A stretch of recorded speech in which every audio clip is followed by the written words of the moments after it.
Siyanamkela Avalanche of Grace, igama lam ndithenjiwe. Molweni kwinyanga yethupha. Kude kwalapha uYesu enathi kwinyanga yesibhozo, ehamba nathi esifihle phantsi kwamaphiko wakhe, esikhusela imihla ngemihla. Asimbuleleni ukhuseleko lwakhe olungagungqagungqiyo, the unshakable security of Jesus Christ. Masimbuleleni imihla ngemihla unathi, uhamba nathi noba siyaphi, uhamba nathi. Etshilo uDavide kwindumiso yama-23 ivesi yesi-5 athi nokuba ndihamba kweyesine, noba ndihamba emfuleni wethunzi lokufa, ndikoyika bubi, ngokuba unam wena. Intonga yakho, umsimelelo wakho uyandithuthuzela. 5 undilungiselela isithebe phambi kwababandezeli bam, uyithambisa ngeoli intloko yam, indebe yam iyaphalala. 6 inene ndiyawulandelwa kukulungileyo nenceba yonke imihla yobomi bam, ndihlala endlini kaYehova imihla emide. Asifanene noDavide nathi, thembe uYehova kuko konke, sithembe yena ngoba uthembekile, uthembeke kakhulu. Inyanga intsha, inomxholo omtsha, inyanga entsha uYesu asiphe wona. Kodwa make siye kulaa mxholo ebesiphe wona kwinyanga ephelileyo, loo mxholo ethi asizazi kakuhle thina, siyazithandabuza, asizazi kakuhle ukuba njena singobani na. Usishiye neGideonite anointing ke phaa uYesu. Wathola cobo lukaGideon, ndilushiye nani ninalo.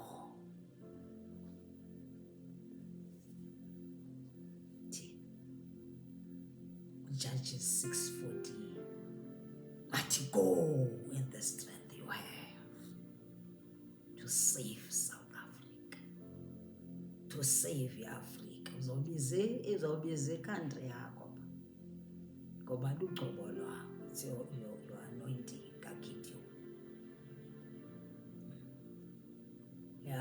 uYesu kaloku uthatha zona eze zi-despised,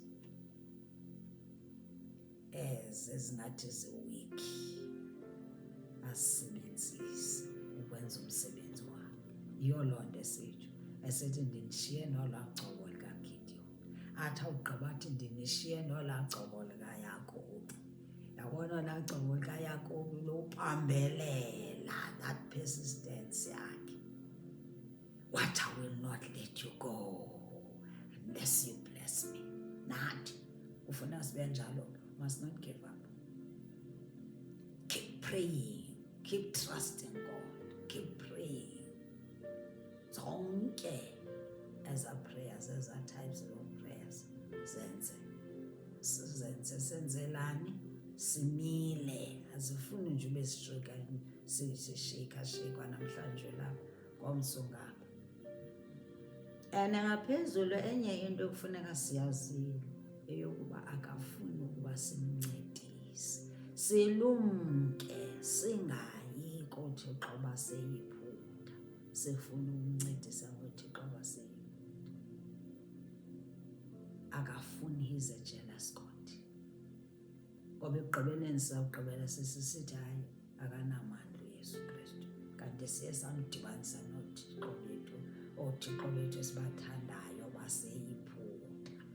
South Africa siyabathanda ooThixo baseyiphutha. Ntoni lesala ukuyishiya kwaba Thixo baseyiphutha? Soyika i-backlash, soyika i-backlash. Sala kushiya ntoni kwaba Thixo sesize simfumene uYesu Kristu, silazi nelizwi lakhe, selichaza njalo, siyakota, siyamenza noamen, kanti iintliziyo zethu zisabakhonza abaThixo.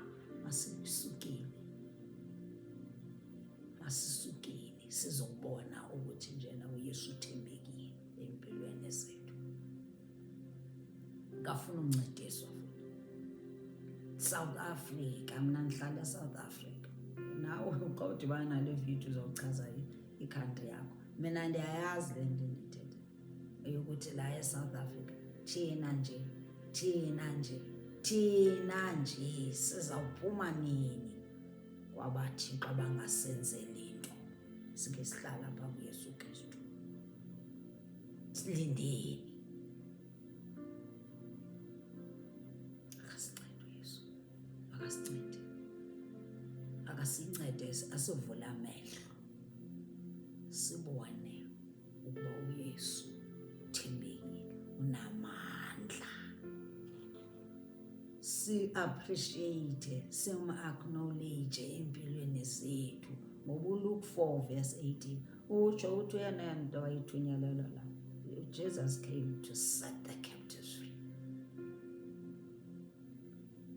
He came to set the captives free. Yeah, it's Luke 4:18. Nengxaki, sinengxaki, sinamagingxigingxi, uYesu uthunyelelwe thina to set us free. Kwabathixo abaseyiphutha, abaselwisayo, uyise noYesu.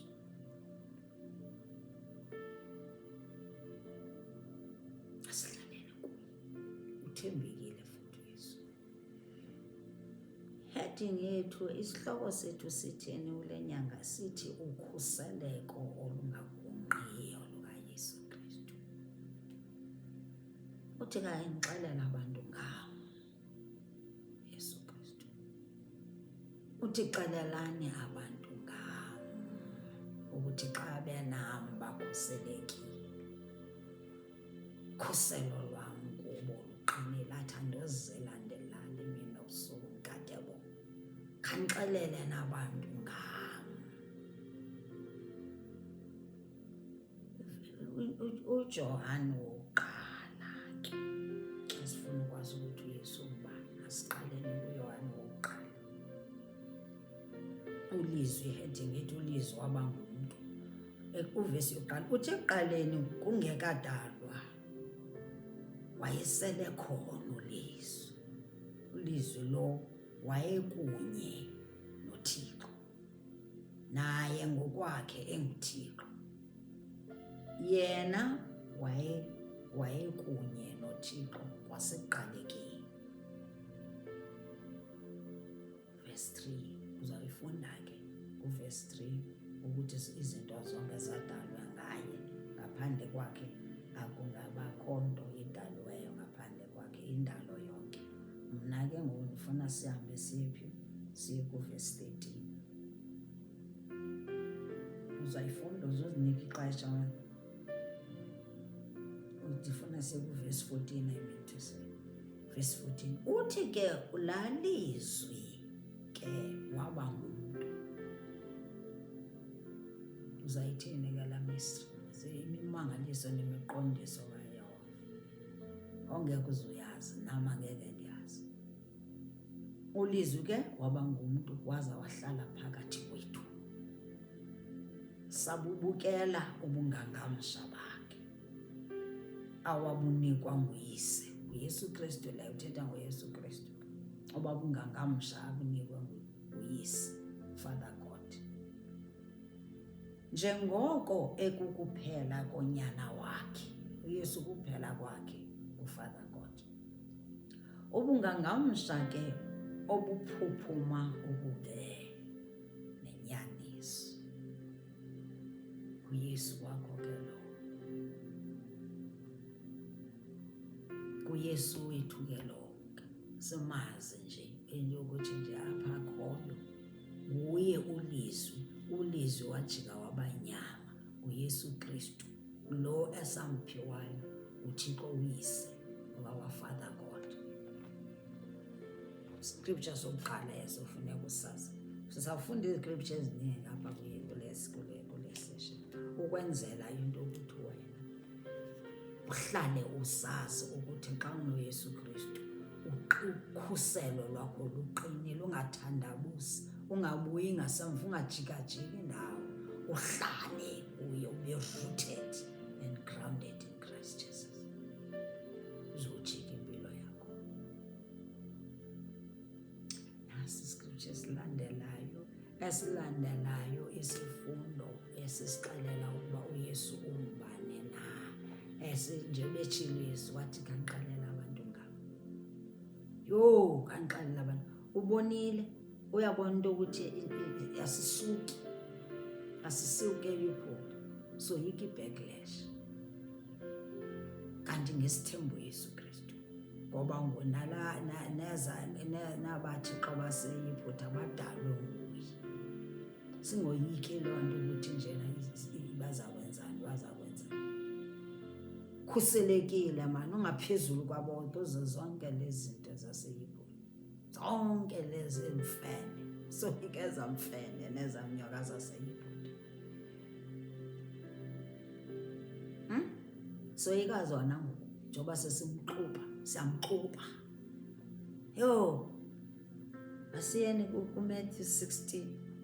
KuMatthew 16 naye apho uPetrus ithi heading, uPetrus uvuma uYesu ukuba unguKristu. Uyabona ukuthi le yokuthi njena ufuna sixelele abantu ngaye unezizathu, ngoba nango esithi akufika kuverse 13, akufika uYesu emacaleni aseKesareya yakwaFilipi, wababuza abafundi bakhe esithi, bathi abantu ndingubani na mna?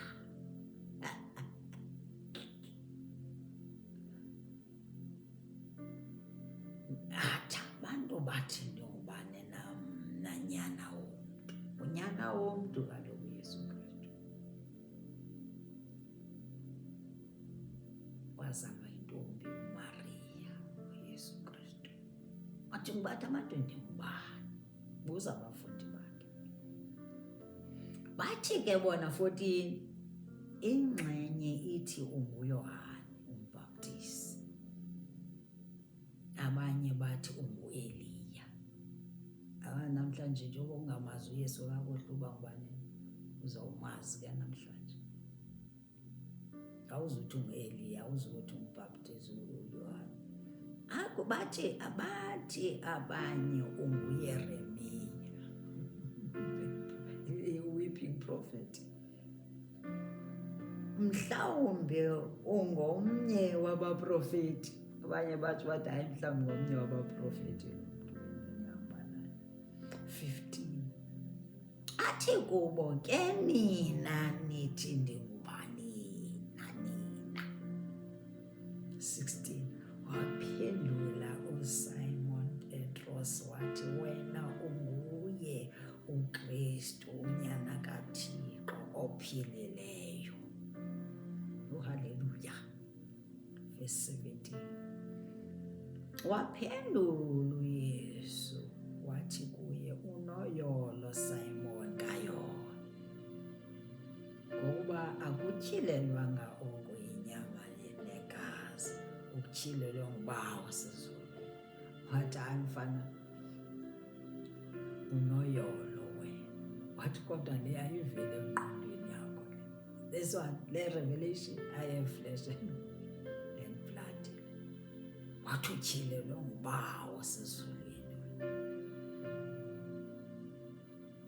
uPetros wathi ayile, mfana uyichanile, kodwa ayityhilelwanga inyama le, ayiveli kuwe noba ungangqondo njani, ivela kuBawo sezulwini.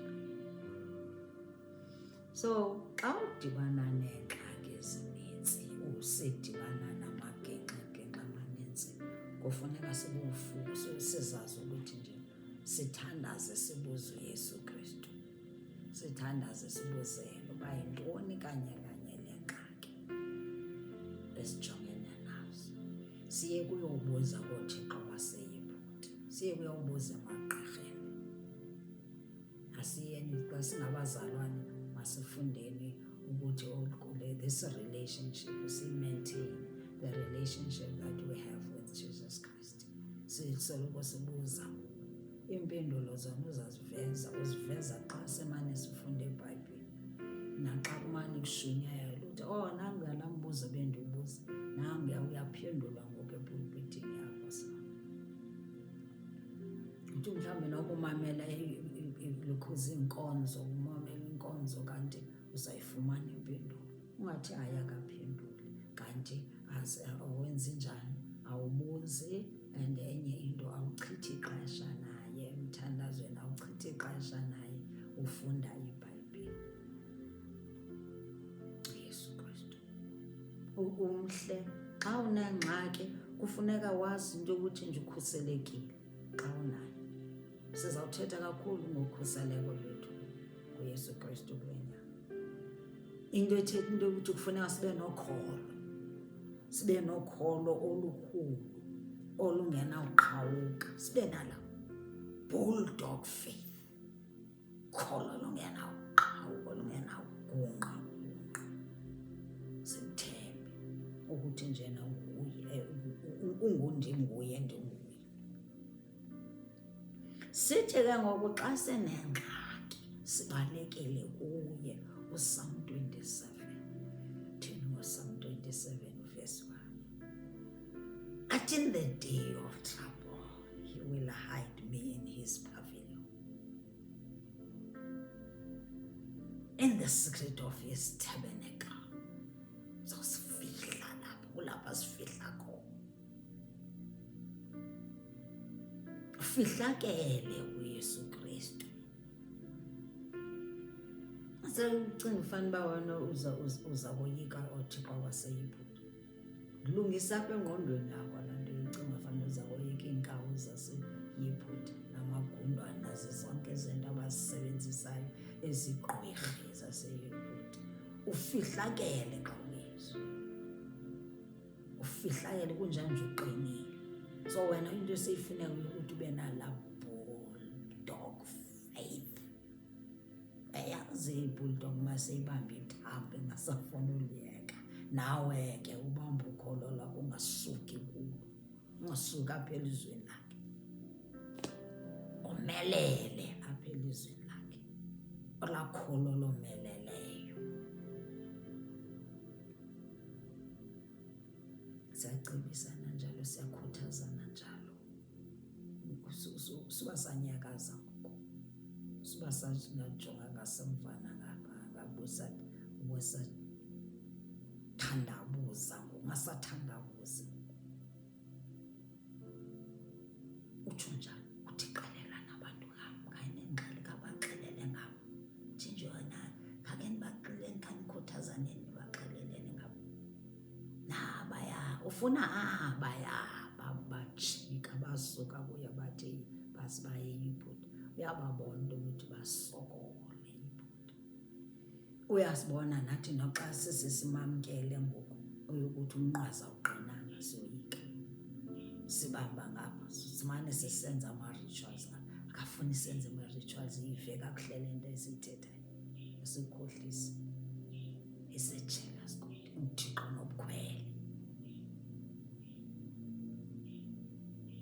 God bless you. God bless you. We love you too much. Sifuna uthemba uYesu. Yeyona nto selapha. Sifuna ube uthemba uYesu empilweni yakho. Ngoba senze njani? Simbonile empilweni zethu. Asithethi ngento esingayazi. Ndimbonile mna empilweni. Ndimbone to come nice good. Sendilahliwe zizihlobo zam endandizithanda, sendilahlwe nangumndeni wam. Wathi uYesu uzoba nawe. Njengobona mna nje. Akunamntu onondihlukanisa noYesu. Utshilo futhi naye. Naye ikhona iscripture sithi that I've given them eternal life, that they will not perish, and no one will snatch them out of my hand. John Bandlo, it's John 10. It's John 10. Because it's John 10. Has no word John 10:28 or 10:38 and say watsho watsho nje naye yabona baba akho mntu ozabathatha banike i-eternal life. So uncede umamkele uyesu, uma ungekamamkeli uzofumana ukhuseleko, uye ubusoyika into izoyikiso zaseyiphuti.